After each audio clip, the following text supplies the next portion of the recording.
आज के इस क्लास में हम समझेंगे लाप्लास का निहारिका सिद्धांत। देखिए, जो जर्मनी के भूगोलविद्ता थे इमैनुअल कांट, उनकी वायव्य राशि परिकल्पना हम लोगों ने पढ़ ली, समझ ली कि किस प्रकार से पृथ्वी की उत्पत्ति हुई, उन्होंने बताया। ठीक है, देखिए लाप्लास ने बहुत ज़्यादा कुछ नहीं किया, उन्हीं के सिद्धांत में गणितीय रूप से परिवर्तन कर दिया।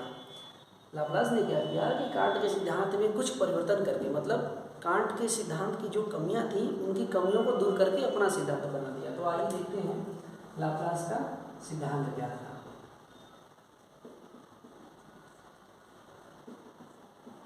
लाप्लास का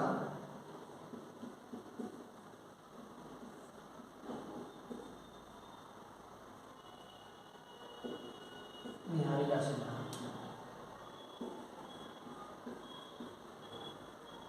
नेबुलर थियरी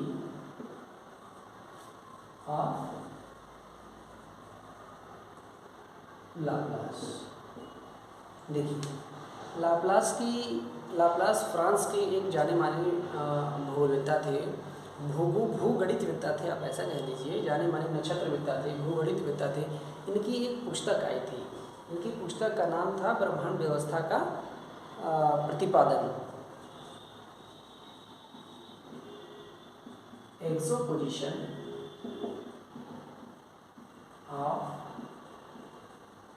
वर्ल्ड सिस्टम, ब्रह्मांड व्यवस्था का प्रतिपादन। इनकी पुस्तक का नाम था ब्रह्मांड व्यवस्था का प्रतिपादन, एक्सोपोजिशन ऑफ वर्ल्ड सिस्टम। देखिए, लाप्लास ने जो कांट की वायव्य राशि की परिकल्पना थी उसी में उन्होंने परिवर्तन कर दिया। एक बार समझ लेते हैं कांट ने क्या बताया था। देखिए, कांट ने बताया था कि छोटे छोटे कण थे, ठोस गतिहीन कण थे, आपस में मिल करके वो जब मिले तो आपस में उनमें तापमान बढ़ा। तापमान बढ़ने के साथ साथ उन्होंने महापिंड का रूप धारण कर लिया। महापिंड का मतलब निहारिका का रूप धारण कर लिया, और जब निहारिका का रूप धारण कर लिया तो उनमें गति बढ़ती चली गई, और गति बढ़ने के साथ साथ आकार बढ़ता चला गया। जब आकार बढ़ा तो उनमें से छल्ले निकलते हुए चले गए। उन्होंने उसको ठीक तरीके से एक्सप्लेन नहीं कर पाया। लाप्लास का जो सिद्धांत है वो ये कहता है कि देखिए, इस प्रकार से एक निहारिका है, अगर हम बीच में ये लिखेंगे निहारिका मतलब कि नेबुला, ये निहारिका शुरुआत में क्या होती है कि अपने बाहर के भाग से पूरी तरह जुड़ी होती है।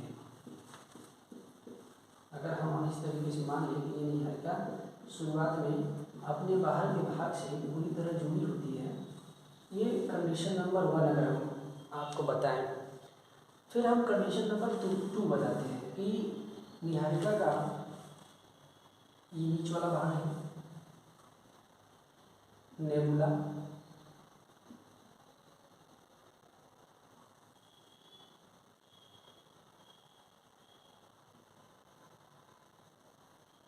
और ये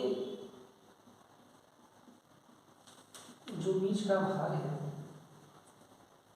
ये अपने ऊपरी परत से जब इसमें गति बढ़ी, इसमें जब परिवर्तन हुआ, इसका तापमान बढ़ा, तो ये जो बीच का भाग है, चलिए ऐसे बना देते हैं,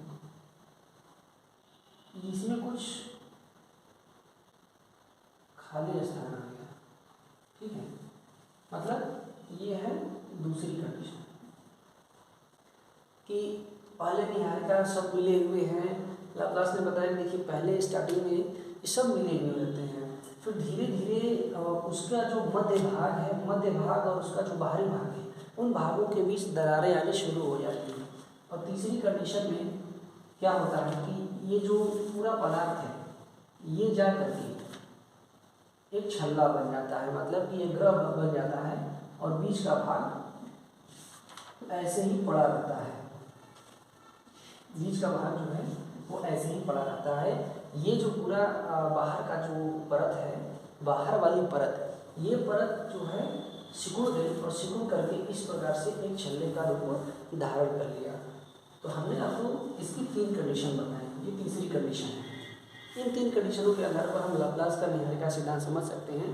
देखिए इन्होंने बस निहारिका के आधार में बताया, बहुत विशेष लाप्लास ने कुछ बताया नहीं है, बस निहारिका को ही इन्होंने क्या किया है, नेबुला को एक्सप्लेन कर दिया कि देखिए नेबुला ये चीज़ होती है और इसका ट्रांसफॉर्मेशन जो है वो इस तरीके से होता है। कंडीशन नंबर 1 इन्होंने बताया कि देखिए सबसे पहले सब आपस में मिले हुए रहते हैं, जितने भी कण हैं, मैटर हैं, ये सब आपस में जुड़े होते हैं। फिर अपनी गति के कारण जो मध्य वाला भाग होता है, मध्यवर्ती भाग, वो अपने बाहर के भाग से अलग होने लगता है और बाहरी भाग तथा मध्यवर्ती भाग इन दोनों के बीच में स्पेस आ जाता है। तीसरी कंडीशन में क्या होता है कि देखिए जो बाहरी भाग था ये सिकुड़ करके एक दूसरे छल्ले का रूप धारण कर लेता है या नेबुला से अलग हो जाता है और नेबुला से अलग होने के फलस्वरूप ये एक ग्रह बन जाता है। लाप्लास ने भी बताया कि देखिए इसी प्रकार से बाहरी भागों से 9 छल्ले बने। कांट की तरफ उन्होंने भी बताया कि देखिए बाहरी भागों से 9 छल्ले बने और उनके ठंडा होने के फलस्वरूप ये सभी 9 छल्ले ग्रह हो गए। हाँ, इन्होंने कहा कि देखिए जो बीच वाला भाग था, ये बीच वाला भाग ये क्या बन गया, सूर्य बन गया। लाप्लास ने अपने सिद्धांत में बीच वाले जो मध्यवर्ती भाग है जो वही का वही रह गया, उसको सूर्य की संज्ञा दे दी कि देखिए वो सूर्य बन गया। इनके भी सिद्धांत की आलोचना की जाती है। ये बोला जाता है कि बताइए अगर आप ऐसा कह रहे हैं कि उस समय ऐसा हुआ तो वर्तमान में इनका भी जो है कि प्रेजेंट नहीं है, मतलब उपस्थित नहीं है, मौजूद नहीं है, ऐसा कुछ होता नहीं है। फिर इन्होंने कहा मतलब फिर ये बताया गया कि अच्छा देखिए आप कह रहे हैं 9 छल्ले बने, तो देखिए वर्तमान में क्या है कि छल्ले तो बहुत हैं, इन छल्लों में से निकल करके जो अलग छल्ला बना, जैसे एक ग्रह, तो ग्रह नेबुला से निकला और एक छल्ला बन गया तो ग्रह बन गया। अब उससे जो निकला वो इसका उपग्रह बन गया लाप्लास के अनुसार। वर्तमान समय में इनकी परिकल्पना देखिए, उस समय जो परिकल्पनाएं दी जाती थी उन परिकल्पनाओं का बड़ा महत्व होता था। क्यों? क्योंकि उन परिकल्पनाओं से नई नई चीज़ें सीखने को मिलती थी, नए ज्ञान मिलता था और उस पर लोग विचार करते थे। वर्तमान में भले ही आलोचना की जाती है, वो सही नहीं माना जाता है, लेकिन फिर भी ज्ञान के लिए तो इन लोगों की जो परिकल्पनाएँ हैं वो बहुत ही महत्वपूर्ण थी। तो आज के लिए बस इतना ही। उम्मीद है कि लाप्लास का निहारिका सिद्धांत जो है hypothesis, nebular hypothesis of Laplace आपको समझ में आ गया होगा विद डायग्राम। ऐसे और भी इंटरेस्टिंग नॉलेज के लिए, जानकारी के लिए आप हमारे चैनल को लाइक करिए, सब्सक्राइब करिए और शेयर करिए ताकि आपके साथी भी अपने ज्ञान को बढ़ा सकें। धन्यवाद।